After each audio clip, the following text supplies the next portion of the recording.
Okay. Hey guys, Angry Monkey here, and I am joined with a new guest. Yeah, I'm Jackson Ferrell. Hi, everyone. Okay, so you're not using a screen name, I guess. Yeah, I never do. I'm just me. He's just you. Okay. Yeah, it's going to be tricky for me to remember to call you Angry Monkey instead of your actual name. Well, Odin X86 has called me by my real name, so... Okay. But I guess Angry Monkey works. Or way to break the ice. Or Angry, X86 or Monkey. Or whatever. Yeah. So anyway, we're playing... Hopefully by the time this goes up, I will have my own YouTube channel running. Hot pile of garbage. There will be a link in the description or something. Check it out. It's cool. We play video games. That's always fun, playing those video games and stuff. Yeah.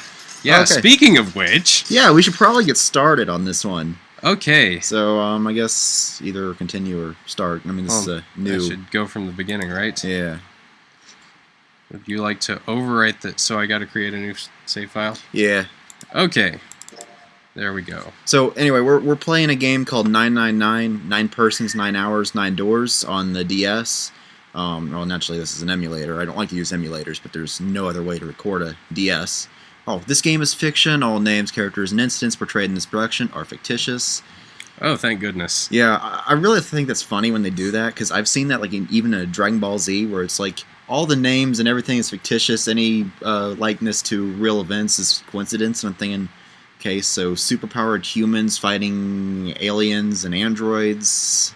I don't know how that could be real, but... What? Goku's not real?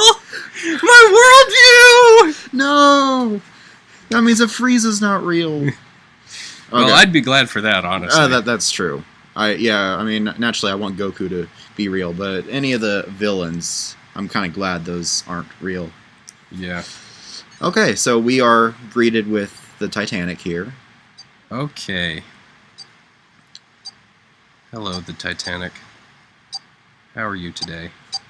A little cold and wet. Yeah, well, that comes with the territory, doesn't it? Ah! Oh no, you're not cold anymore. Oh, it's quite hot now. Oh no. Okay. Okay, so a loud noise startled Junpei awake, and his eyes snapped open. As they adjusted to the light, he realized that he didn't recognize his surroundings. I don't recognize my... Ow! Surroundings! Okay, so who's gonna voice Junpei? I guess I will. Okay, with a crack, Junpei's head connected with something metal. He rolled over and threw out his hand to steady himself, but he found himself groping at empty air. Oh, there's no face cam. You guys can't see me doing that. Okay. His balance lost and his still fuzzy mind struggling to understand what was going on, Junpei tumbled down to the cold, gray floor. My, this floor certainly is cold and gray. Ouch! Flipping things with the stuff, garbage, junk. Yeah, what the things? As you can see, we're censoring here. Oh yeah, and it's more fun, of course. All you children on YouTube, got to think of the kids. Yeah, censoring this rated M game. Junpei glared around the room, still trying to determine where he'd woken up. The fall had shaken the last cobwebs of sleep from his mind, and he finally understood where he'd fallen from. So, like, whenever there's blood and stuff on the screen, you're just gonna put happy puppies over it or something? You mean blood's not happy? Well, it's happy when it's inside you. That's true, and it's happy to vampires. It was a bed. All you 6-year-old vampires out there, we're taking you into consideration here. A 3-level bunk bed, in fact. Junpei had fallen, apparently from the topmost bunk. His shoulder hurt, his knee hurt, his hip hurt, his entire body hurt. My entire body hurts. He could feel a bump forming on his forehead where he'd slammed it against the low ceiling. He wondered if that bump was the reason he felt his vision wavering a bit, but that seemed unlikely. That's what that effect there is, I guess. I hope so. That would be very annoying if that continues throughout the rest of the game. At first, he thought the tremor that ran through his legs was just an effect of his rude awakening, but he looked around. He realized it was real. Oh, everything is shaky. It's just the whole room was shaking. Was it an earthquake, he wondered? It didn't seem likely. It was shaking far too quickly for an earthquake. Then again, Junpei had no idea what it was, if not an earthquake. He tried to tell himself it was important. It's important. I succeeded in telling myself! Junpei rubbed the growing bump on his head and gingerly climbed to his feet. His balance regained, he finally took his first good look around the room.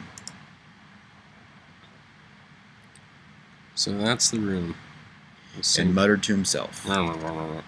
Where am I? His pain momentarily forgotten in the face of confusion of his circumstances, Junpei looked around the room once again. Minutes passed while Junpei struggled to get his bearings. So we should just wait here for a couple minutes, right?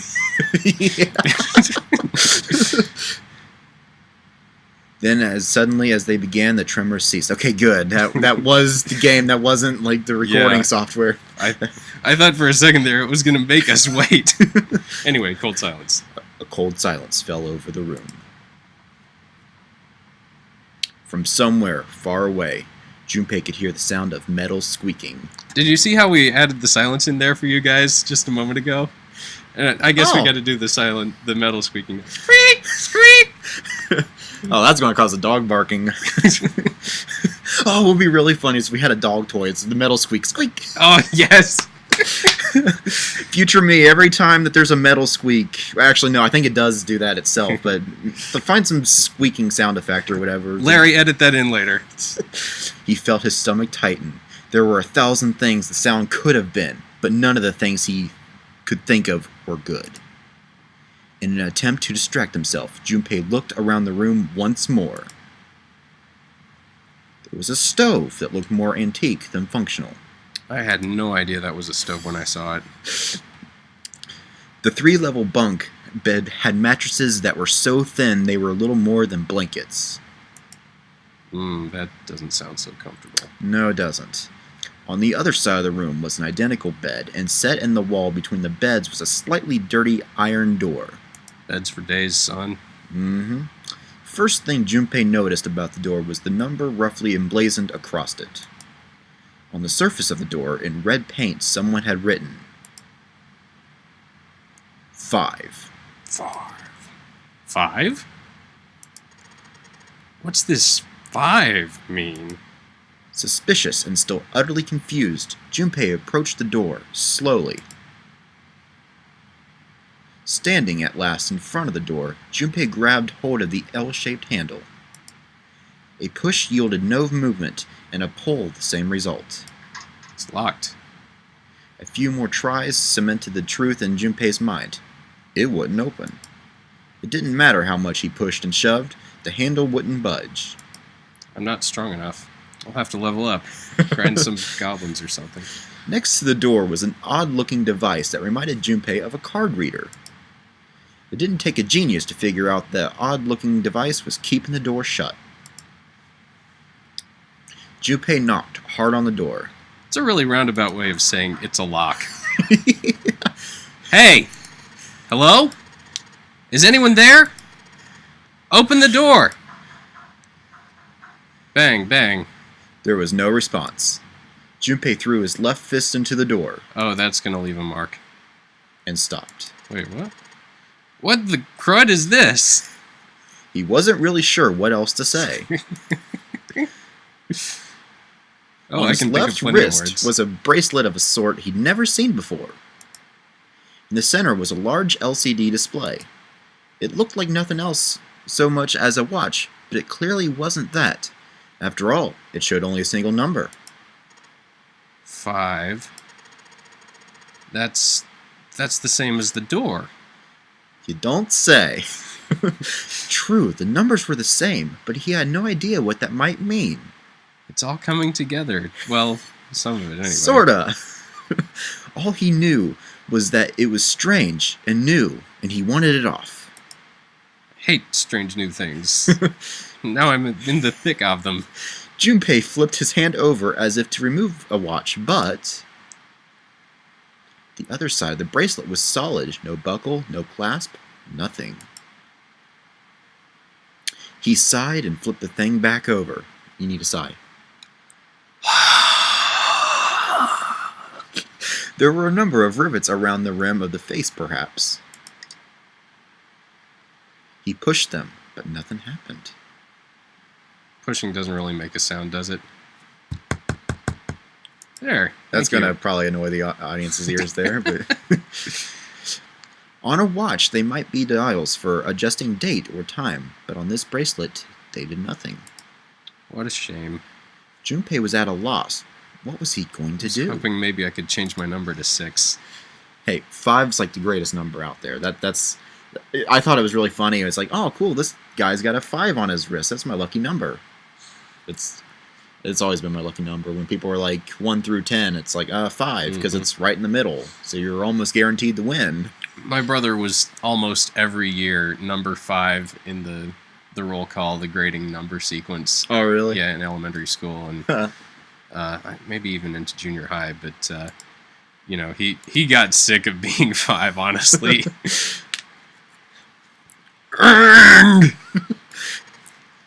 Daggone.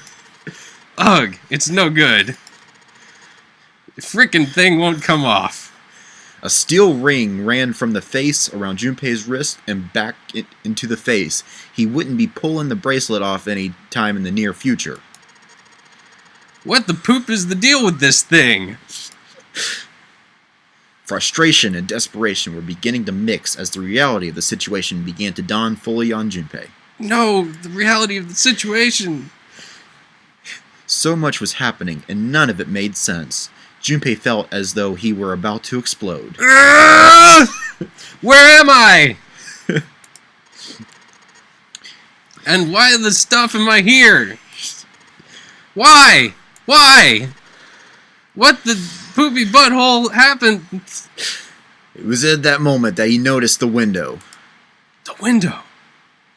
The window was round, rimmed in riveted brass like a window from an early 20th century ship. What? Wait, am I in a ship? Junpei walked slowly toward the window. He could see nothing beyond it but thick, impenetrable darkness. Junpei squinted, trying to see something, anything. It was at that moment. What the? You gotta be kidding me. What the socks is going on here? Oh no. That's not good. No, that is not good. A crack split the glass of the window, and for a moment, Junpei stared at it. Then the window burst, and water began to pour into the room. What the things? Gosh, flipping garbage it to places! Junpei yelled and spun around, his feet slipping on the water already, coming through the window. He ran for the door. Hey! Anyone! Is anyone there? Come on, if you're there, say something! There was no reply. As Junpei screamed and pounded on the door.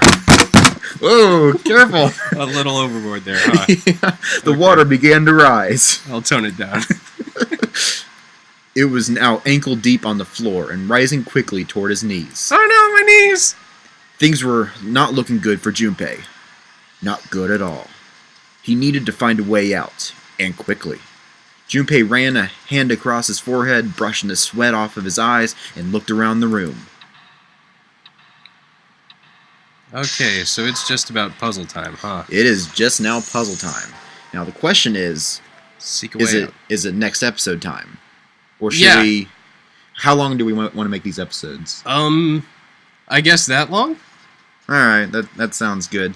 Alright, so I hope you enjoyed this mystery of we're on this ship and we don't know how we got there, and we got to get out of this room before we drown. So we're just going to sit here and explain things while we're slowly drowning. Don't worry, there's no time limit, even though there is supposed to be a time limit. Oh, okay. I got it.